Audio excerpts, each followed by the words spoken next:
کیا تم عورتوں کو چھوڑ کر مردوں کے ساتھ شہوت زنی پوری کرتے ہو؟ کیا تم اپنی محافل میں سرے عام بے حیائی کرتے ہو؟ تم تو بہت بڑے جاہل ہو۔ اور جب ان لوگوں کے پاس دینے کو کوئی جواب نہ بچا یا وجہ نہ بچی تو سورہ الاعراف سورہ نمبر 7 ورس نمبر 82 کے مطابق ان سرکش لوگوں نے وہی کہا کہ نکال دو ان کو اس شہر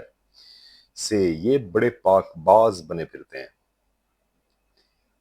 ان تمام قبیح گناہوں کے بعد ان لوگوں سے ایک اور بہت بڑی مسٹیک ہوئی، جس کا ذکر ہمیں سورہ العنکبوت سورہ نمبر 29 ورس نمبر 29 میں ملتا ہے، جب یہ سرکش قوم اپنے نبی حضرت لوط علیہ السلام سے ایک بات کر بیٹھتے ہیں کہ پھر لا کر دکھاؤ ہمیں عذاب۔ اور اسی کے بعد سورہ عنکبوت سورہ نمبر 29 ورس نمبر 30 یعنی کہ اس سے بالکل نیکسٹ آیت کے اندر حضرت لوط علیہ السلام کا جواب بھی ملتا ہے کہ اے اللہ اس مفسد قوم کے مقابلے میں میری مدد فرما دے۔ اور پھر ان دو مہمانوں کو حضرت لوط علیہ السلام کی قوم پر بھیج دیا گیا تھا کہ جن سے ابراہیم علیہ السلام بھی دل ہی دل میں ڈر گئے تھے۔ لاسٹ سیشن میں ہم نے اللہ کی جانب سے ابراہیم علیہ السلام کو دیے گئے دو ٹائٹلز کا ذکر کیا تھا کہ جو کہ سورہ توبہ سورہ نمبر 9 ورس نمبر 114 اور سورہ النساء سورہ نمبر 4 ورس نمبر 125 میں درج ہیں کہ آپ سرکار بہت نرم دل انسان، اور دوسرا آپ اللہ کے دوست۔ یہ دونوں ٹائٹل یہاں پہنچ کر ہمیں سورۃ الہود سورہ نمبر 11 ورس نمبر 74 کی آیت کی سمجھ آ جاتی ہے کہ جب ابراہیم کا آنے والے مہمانوں کے متعلق ڈر ختم ہو گیا اور فرشتوں نے ان کے ہاں پیدا ہونے والے بچوں کی بیٹے کی خوشخبری دی تو وہ ہم سے لوط کی قوم کے متعلق جھگڑنے لگے، اور آپ نے اپنی طرف سے پوری کوشش کی کہ فرشتے ابراہیم علیہ السلام کی بات مان لیں اور عذاب دیے بغیر واپس چلے جائیں، جس سے ہمیں واضح پتہ چلتا ہے کہ آپ سرکار ابراہیم علیہ السلام واقعی اللہ تعالیٰ کی ذات پاک کے دوست اور انتہائی نرم دل انسان تھے۔ حضرت سعید بن جبیر رضی اللہ عنہ، امام صدی رحمۃ اللہ علیہ اور ابن اسحاق رحمۃ اللہ علیہ ڈیفرنٹ تفاسیر کے اندر لکھتے ہیں کہ ابراہیم علیہ السلام فرشتوں سے یوں بات کر رہے تھے کہ کیا تم اس شہر کو تباہ کر دو گے کہ جس میں 300 مسلمان آباد ہیں؟ جس پر فرشتوں نے ان کو جواب دیا کہ وہاں 300 بھی نہیں ہیں۔ تاہم ابراہیم علیہ السلام نے پھر انسسٹ کیا تو کیا تم پھر ایسے شہر کو آباد کر دو گے جس میں 200 یعنی کہ 200 مسلمان ہیں؟ فرشتوں نے دوبارہ ان کو جواب دیا کہ نہیں، وہاں 200 بھی نہیں ہیں۔ ابراہیم علیہ السلام نے پھر فرمایا کہ چلو وہاں 40 مسلمان تو ہوں گے، جس پر فرشتوں نے اگین وہی آنسر دیا کہ نہیں، وہاں 40 بھی نہیں ہیں۔ ابراہیم علیہ السلام نے پھر فرمایا کہ اچھا 40 نہ صحیح تو 14 لوگ تو ادھر لازمی موجود ہوں گے جو مسلمان ہوں گے، اور فرشتوں نے جواباً کہا کہ وہاں 14 بھی نہیں ہیں۔ یہاں تک پہنچ کر آپ کو واقعی حضرت ابراہیم علیہ السلام کی اللہ سے دوستی اور نرم دلی کا احساس لازمی طور پر ہو چکا ہوگا کہ کس طرح وہ عذاب الہی سے قوم لوط کو بچانا چاہ رہے ہیں۔ اور پھر سورہ العنکبوت کے مطابق سورہ نمبر 29 ورس نمبر 32 ابراہیم نے کہا کہ وہاں لوط علیہ السلام کے متعلق اب بات کر رہے ہیں کہ وہاں لوط تو موجود ہے نا، جس پر فرشتوں نے ان کو یہ آنسر کیا کہ ہم جانتے ہیں کہ وہاں کون ہے، لہٰذا ان کو اور ان کے اہل کو ہم بچا لیں گے سوائے ان کی بیوی کے، کیونکہ وہ پیچھے رہ جانے والوں میں سے ہو جائے گی۔ اور سورہ ہود کی ورس نمبر 76 کے مطابق فرشتے کہنے لگے کہ ابراہیم اس خیال کو چھوڑ دیں کیونکہ آپ کے رب نے حکم دے دیا ہے اور اب اس حکم نے ٹلنا نہیں ہے۔ اور یہاں سے آگے کے واقعات آپ تمام ویورز نے لازمی طور پر آلریڈی سن رکھے ہوں گے کہ کیسے وہ فرشتے ابراہیم علیہ السلام کے پاس سے چلے اور لوط علیہ السلام کے گھر پر دو انتہائی خوبصورت مردوں کی صورت میں ظاہر ہوئے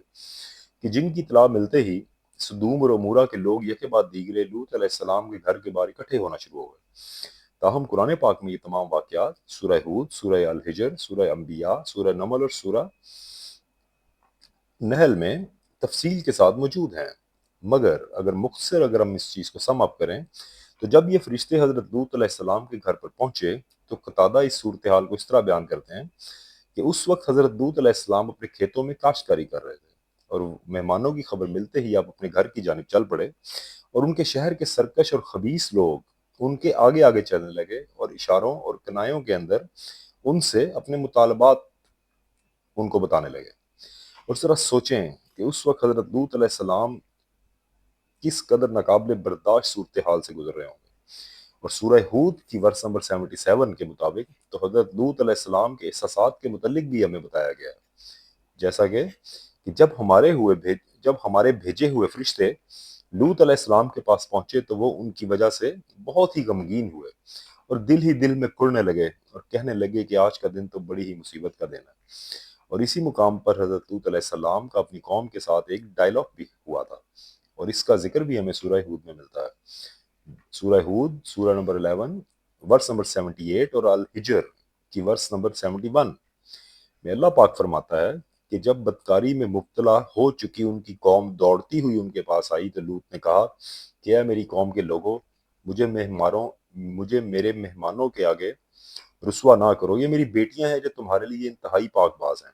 اللہ سے ڈرو، کہ تم میں سے ایک بھی اچھا انسان نہیں۔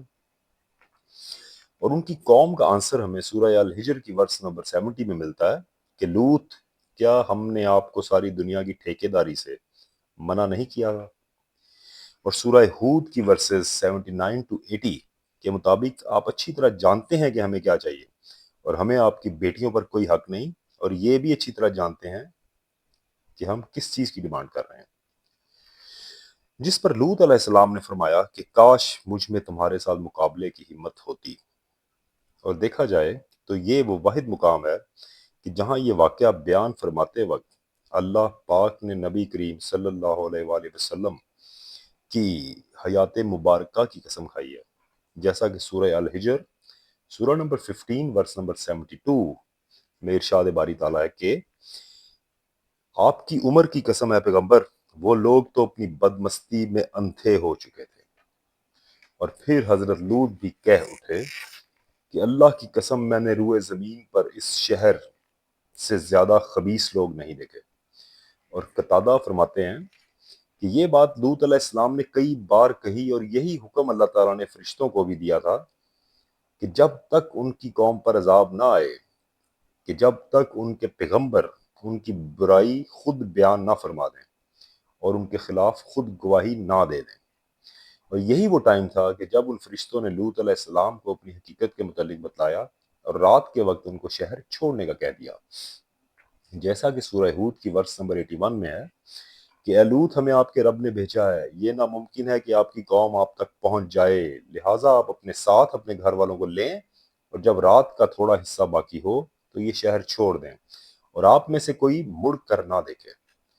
اور مڑ کر نہ دیکھنے کا یہ حکم سورہ الحجر سورہ نمبر 15 ورس نمبر 65 میں دوبارہ دیا گیا ہے کہ اے لوط، آپ رات کے وقت اپنے گھر والوں کے ساتھ چلے جائیں، آپ ان کے پیچھے پیچھے رہنا، اور خبردار آپ میں سے کوئی پیچھے مڑ کے نہ دیکھے۔ اور اس کے بعد کے واقعات تفاسیر میں کچھ اس طرح ملتے ہیں کہ لوط علیہ السلام نے فرشتوں کو اپنے گھر کے اندر بٹھا کر اپنے گھر کا دروازہ اندر سے بند کروا دیا اور خود دروازے کے باہر کھڑے رہے، اور ان لوگوں کے ہجوم کو ان کے طعنوں کا جواب دیتے رہے، کبھی ان کو منع کرتے اور کبھی ان کو روکتے، اور کبھی بے بسی کے ساتھ ان کا سامنا کرتے۔ اور یہ بات ناقابل تصور ہے کہ اس دوران حضرت لوط علیہ السلام کے اوپر کیا گزر رہی ہوگی۔ اور شاید اسی وجہ سے اللہ پاک نے سورہ آل انعام کی ورس نمبر 86 میں باقی 3 انبیاء کے ساتھ لوط علیہ السلام کی بھی تعریف فرمائی ہے۔ ہم نے لوط کو تمام جہان والوں پر فضیلت دے دی۔ اسی طرح مزاحمت کرتے کرتے جب رات کا تھوڑا حصہ باقی رہ گیا، اور تفسیر ابن جریر کے مطابق یہی وہ وقت تھا جب حضرت جبرائیل علیہ السلام نے اپنے پروں کو مار کر ان لوگوں کے چہروں پہ مارا، اور ان کو جس کی وجہ سے وہ لوگ اندھے ہو گئے۔ اور اسی کے متعلق سورہ قمر سورہ نمبر 54 ورس نمبر 37 میں بھی ہمیں ذکر ملتا ہے کہ انہوں نے لوط سے ان کے مہمانوں کو لینا چاہا تو ہم نے بھی ان کی آنکھیں اندھی کر دیں۔ اور رات کے آخری پہر یعنی کہ طلوع سحر سے کچھ پہلے حضرت لوط علیہ السلام اپنی دونوں بیٹیوں کے ہمراہ گھر سے نکلے۔ امام صبیح رحمۃ اللہ علیہ نے حضرت لوط علیہ السلام کی دونوں بیٹیوں کے نام بھی بتائے ہیں کہ ایک کا نام ریتا اور دوسری کا نام سخریتا تھا۔ تاہم لوط علیہ السلام کی بیوی ولہیا ان کے ساتھ تھیں یا نہیں، یہ بات حتمی طور پہ تو اللہ تعالیٰ کی ذات پاک کے علم میں ہی ہے۔ اور آخرکار سورج کے طلوع ہوتے وقت سدوم اور عمورہ شہروں پر ایسی قیامت ٹوٹی جو کہ فرشتوں نے قبل ازیں ابراہیم علیہ السلام کو بتا دیا تھا کہ اب اللہ کے حکم نے ٹلنا نہیں ہے۔ انشاءاللہ ہم نیکسٹ سیکشن میں حضرت لوط علیہ السلام کی قوم پر آئے گئے عذاب کا تھوڑا سا جو پارٹ رہ گیا ہے اس کے متعلق ڈسکس کریں گے، اور اس کے بعد ہم یہ دیکھیں گے کہ آرکیولوجیکل ہسٹری اور ایویڈنسز سے ہمیں کیا پتہ چلتا ہے کہ عمورہ کا شہر کس جگہ پر ایکچولی ایگزسٹ کرتا تھا، کس جگہ پر واقع تھا۔ تب تک کے لیے آپ اپنا خیال رکھیں، انشاءاللہ نیکسٹ سیشن میں ملاقات ہوتی ہے۔ السلام علیکم، تھینک یو۔